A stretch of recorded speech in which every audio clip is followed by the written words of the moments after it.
Welcome to movies stories explanation. कहानी की शुरुआत में हम क्रिस वॉन को देखते हैं जो 8 साल आर्मी में काम करने के बाद अपने घर वापस आया होता है। क्रिस वापस आते वक्त देखता है शहर की सबसे पुरानी फैक्ट्री बंद हो चुकी है। वो उसे देख ही रहा होता है कि शहर के शेरिफ स्टैन यहाँ पर आ जाते हैं। वो क्रिस को बताते हैं कि फैक्ट्री 3 साल पहले ही बंद हो चुकी है। क्रिस जब शेरिफ को अपना नाम बताता है, शेरिफ कहते हैं मैं तुम्हारे पिता को जानता हूँ। वो उसे कह रहे होते हैं कि मैं तुम्हें घर तक लिफ्ट दे देता हूँ। क्रिस भी उनकी कार में बैठ जाता है। घर पहुंचकर शेरिफ क्रिस से कहते हैं कि इस बार भी शेरिफ के इलेक्शन होने वाले हैं, तुम अपना वोट मुझे ही देना। क्रिस भी उन्हें ओके कह के निकल जाता है। क्रिस अपनी बहन मिशेल और अपने पेरेंट्स से मिलता है। क्रिस की बहन मिशेल उसे अपने बेटे पीट से भी मिलवाती है, पर पीट क्रिस को देखकर ज्यादा खुश नहीं था क्योंकि उसे लग रहा था कि क्रिस अब वापस आ गया है तो वो मेरा कमरा मुझसे ले लेगा। क्रिस पीट से कहता है तुम चिंता मत करो, मैं जमीन पर सो जाऊंगा। अगले दिन सुबह क्रिस अपने घर का काम कर रहा होता है, तभी उसका बेस्ट फ्रेंड रे उससे मिलने आया होता है। दोनों लोग बात करने लग जाते हैं। क्रिस रे से पूछता है आजकल तुम क्या कर रहे हो। रे कहता है तुम्हारे जाने के बाद मैंने अपना म्यूजिक का काम शुरू कर दिया था, पर मैंने थोड़ा बहुत ड्रग्स लिया, उसके बाद मुझे उसकी लत लग गई थी। पूरे 2 साल लगे पर अब मैं पूरी तरीके से ठीक हूँ। रे कहता है हमारे सभी दोस्तों को पता है कि तू वापस आ गया है, आज फुटबॉल का मैच है, सभी लोगों ने तुझे वहाँ पर बुलाया है। क्रिस ग्राउंड में आकर अपनी सभी दोस्तों से मिलता है। ग्राउंड में जो हैमिल्टन आता है, जो भी क्रिस का क्लासमेट होता है, जो ने अपना एक कसीनो खोल लिया होता है, इसीलिए वो अब बहुत अमीर हो गया होता है। तभी जो के आदमी यहाँ पर आ जाते हैं। वो क्रिस के साथ मैच खेलने को कहते हैं। उसके आदमियों में सबसे खतरनाक होता है बूथ। बूथ उसके कसीनो का सिक्योरिटी चीफ भी होता है। दोनों टीम्स के बीच में मैच शुरू हो जाता है। क्रिस देखता है कि ये लोग तो बहुत एग्रेसिवली खेल रहे थे। क्रिस समझ जाता है कि ये लोग जीतने के लिए कुछ भी कर सकते हैं। तब क्रिस जान करके मैच को हार जाता है। जो क्रिस के पास आता है वो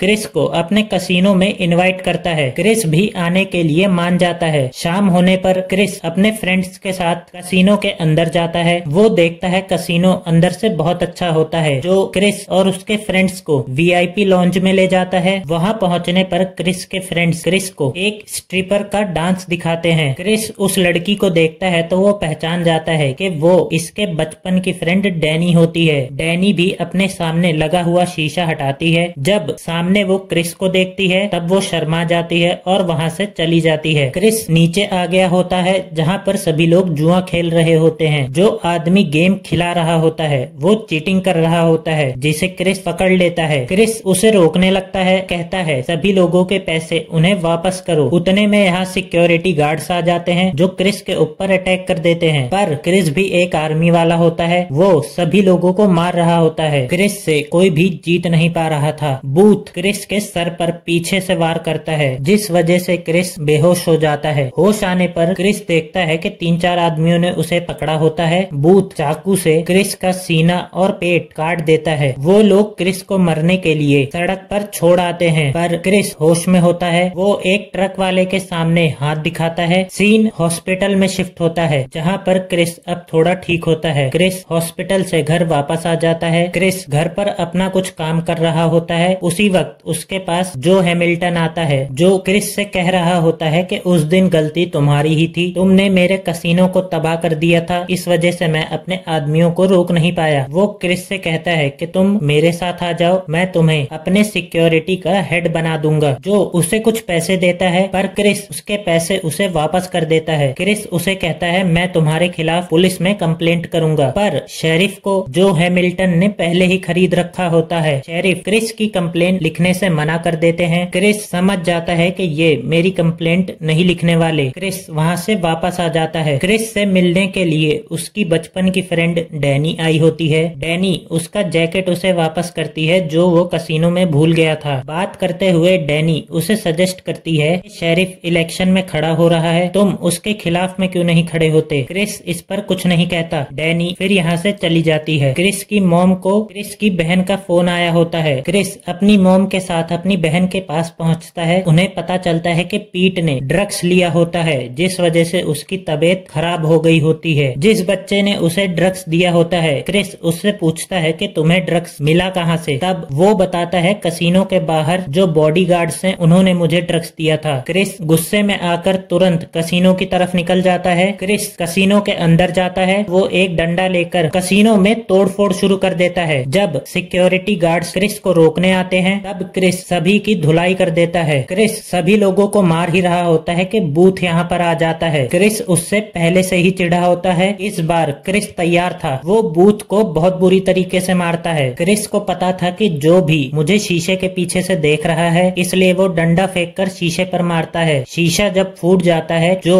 वहीं पर खड़ा होता है। क्रिस जब यहाँ से निकलकर जा रहा होता है तब शेरिफ उसे गिरफ्तार कर लेते हैं। क्रिस को कोर्ट में जज के सामने पेश किया जाता है, पर यहाँ पहुंचकर क्रिस को समझ में आ गया था कि मेरा वकील भी बिक चुका है। इसी वजह से क्रिस अपना केस खुद ही लड़ता है। क्रिस जूरी मेंबर से कहता है मैं इसी शहर में पला बड़ा हूँ। वो कहता है इस शहर की हालत अब बहुत खराब हो चुकी है। यहाँ पर बच्चे और बड़े सभी लोग ड्रग्स के शिकार हो रहे हैं। अगर आप लोग मुझे इस इल्जाम से बरी करते हैं तो मैं इस शहर का शेरिफ बनना चाहता हूँ। मेरा यकीन मानिए, मैं इस शहर का नक्शा बदल दूंगा। वो अपना घाव कोर्ट में मौजूद सभी लोगों को दिखाता है। कहता है मेरी जो हालत हुई है वो मैं किसी की नहीं होने दूंगा। क्रिस अपनी जगह पर बैठ जाता है। सभी जूरी मेंबर्स अपना फैसला सुनाते हैं। वो लोग क्रिस वॉन को बाइज्जत बरी कर देते हैं। क्रिस इस शहर का नया शेरिफ भी बन जाता है। शेरिफ का चार्ज लेते ही क्रिस पुराने सभी पुलिस वालों को निकाल देता है, क्योंकि वो सब बिके हुए ही थे। क्रिस अपने फ्रेंड रे के पास आया होता है। उससे कहता है पुलिस की नौकरी करोगे? क्रिस उससे कहता है मुझे अपने शहर से ड्रग्स का पूरा नामो निशान मिटाना है। रे भी पहले ड्रग्स लिया करता था, इसीलिए उसको इस बारे में पूरी नॉलेज होती है। वो कहता है हमें सबसे पहले ड्रग्स लेने वाले आदमियों को पकड़ना चाहिए। उन लोगों से हमें पता चलेगा कि ड्रग्स बेचता कौन है, ड्रग्स आता कहाँ से है। क्रिस और रे को बूथ के बारे में पता चलता है। तब दोनों मिलकर उसे गिरफ्तार कर लेते हैं, पर उसके पास इन्हें कुछ भी नहीं मिलता। वो कहता है मुझे अपने वकील से बात करनी है, पर रे कहता है उससे पहले हमें तुम्हारी गाड़ी की तलाशी लेनी है। क्रिस और रे मिलकर उसकी गाड़ी के सभी पार्ट्स को अलग कर देते हैं। बूथ को ये देखकर गुस्सा तो बहुत आ रहा था, पर वो उन्हें कुछ भी नहीं बताता। क्रिस उसे जेल में बंद कर देता है और रे से कहता है कि मैं आज रात को यहीं रुकूंगा, तुम मेरे घर चले जाओ। क्रिस उसे बंदूक भी देता है। क्रिस को पूरा शक था कि इसके आदमी इसको छुड़वाने की कोशिश जरूर करेंगे। वो लोग मेरे घर पर भी हमला कर सकते हैं, इसीलिए वो रे को अपने घर पर भेज रहा होता है। रे कहता है तुम चिंता मत करो, मैं किसी को कुछ नहीं होने दूंगा। क्रिस पुलिस स्टेशन में बैठा होता है, तभी यहाँ पर डैनी आती है। वो उसके लिए खाना लाई होती है। दोनों लोग बैठकर बातें करने लगते हैं। उसके बाद दोनों लोग आपस में इंटीमेट हो जाते हैं। सुबह होने पर हैमिल्टन अपने आदमियों से पुलिस स्टेशन पर हमला करवा देता है। वो लोग सबसे पहले क्रिस की कार ब्लास्ट कर देते हैं, फिर पुलिस स्टेशन के ऊपर अंधाधुंध फायरिंग करने लगते हैं। बाहर पुराना शेरिफ और उसके दो दोस्त होते हैं, वही लोग हमला कर रहे होते हैं। क्रिस के घर पर भी रे को कुछ आवाज आती है। वो किचन की तरफ आता है, तब एक आदमी ने पीठ को पकड़ा होता है। वो रे के पैर पर गोली चला देता है। रे उस आदमी को पकड़ लेता है और पीठ से कहता है तुम घर से बाहर भाग जाओ। क्रिस जमीन पर फायरिंग कर करके फ्लोर को तोड़ देता है। वो डैनी के साथ बेसमेंट में आ जाता है। वो डैनी को बंदूक दे देता है, कहता है मेरे कहने पर ही चलाना। बूथ क्रिस से कह रहा होता है कि मुझे यहाँ से बाहर निकालो। क्रिस उसके पास जाता है, कहता है कि मुझे बताओ ड्रग्स कहाँ पर है। बूथ उससे कहता है पुरानी बंद हो चुकी फैक्ट्री में ही सारा ड्रग्स है, वहीं से सारा काम कंट्रोल होता है। क्रिस के घर पर भी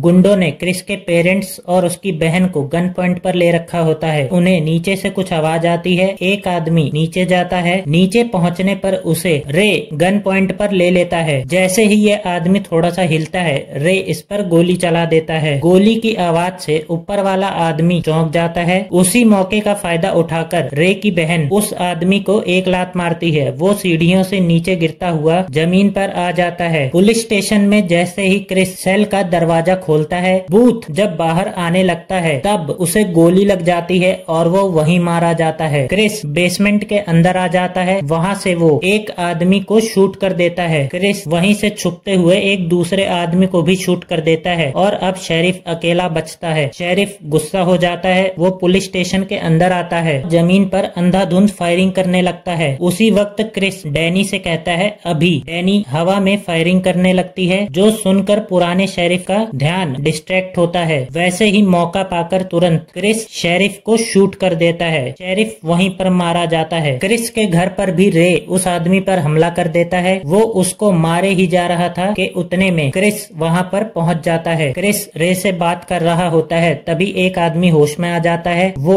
इनको गन पॉइंट पर ले लेता है, लेकिन सीढ़ियों के ऊपर से क्रिस के डैड उस आदमी को गोली मार देते हैं। क्रिस यहाँ से तुरंत फैक्ट्री के लिए निकल जाता है जो को गिरफ्तार करने। पर फैक्ट्री पहुंचने पर जो ने उसके लिए एक जाल बिछाया होता है, जिसमें क्रिस फंस जाता है। क्रिस वहाँ पर लटक जाता है, जो उसको बहुत मार रहा होता है। क्रिस उसका रॉड पकड़ लेता है, उसके साथ नीचे छलांग मार देता है। नीचे पहुंचने पर जो क्रिस को फैक्ट्री के बाहर धक्का दे देता है। क्रिस ऊपर से गिरा होता है, इसलिए उसके पैरों में भी बहुत चोट लग जाती है। जो फैक्ट्री से बाहर आता है, तब वो देखता है क्रिस जंगलों की तरफ भाग रहा होता है। वो एक कुल्हाड़ी ले लेता है, क्रिस का पीछा करने लग जाता है। क्रिस अपना पैर सही कर रहा होता है, उसी वक्त जो उस पर हमला करता है, पर क्रिस उससे बच जाता है। क्रिस जख्मी होने के बावजूद भी जो से बहुत अच्छे से लड़ाई करता है। क्रिस उसको बराबर की टक्कर देता है। बाद में क्रिस उसे हरा देता है। क्रिस उसके पैर पर जोर से डंडा मारता है। उसके बाद क्रिस उससे कहता है कि तुम्हें ड्रग्स का कारोबार चलाने के जुर्म में गिरफ्तार किया जाता है। क्रिस और रे मिलकर उसके कसीनो को भी सील कर देते हैं। इस फिल्म की कहानी एक सच्ची घटना पर आधारित है। जो असली रिटायर्ड ऑफिसर थे, उनका नाम था शेरिफ बुफोर्ड पुसर। आशा करते हैं कि आपको ये कहानी पसंद आई होगी। मूवी अच्छी लगी है तो इसे लाइक कर दें एंड चैनल को सब्सक्राइब भी कर दीजिएगा।